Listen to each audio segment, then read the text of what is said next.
Так, в октябре минувшего года на пересечении Чистопольска-Амирхана провалился коллектор. Образовалась яма в несколько метров. Как тогда сообщили в водоканале, коммуникация пришла в негодность из-за ветхости. Трубы проложили более 30 лет назад. Коллектор обслуживал более 1000 домов и десятки социальных объектов.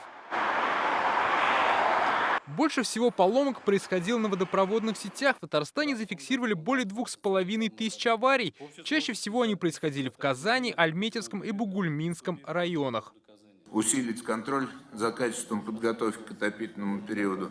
Сетевым компаниям необходимо ужесточить контроль за качеством ремонтных работ при подготовке к очередному отопительному периоду. Просил Алексей Валерьевич вместе с Министерством строительства Ильдар в рамках наших программ, некоторые программы, может быть, нам или сократить, и приостановить.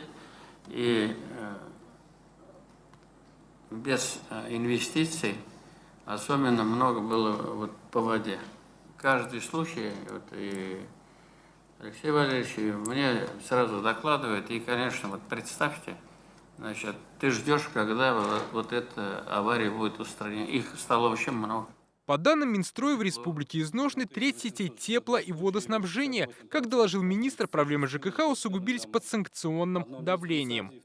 Рост цен на материалы и оборудование на 30-40%, отсутствие оборудования импортного производства и их российских аналогов, рост ключевой ставки Банка России, процентных ставок по займам. При этом проверки показывают, даже новые объекты теплоснабжения приходят в негодность из-за халатного отношения персонала и их руководства. 10% нарушений связаны с тем, что эксплуатация осуществляется неподготовленным или неаттестованным персоналом. Надо регламенты проводить. Но что это такое?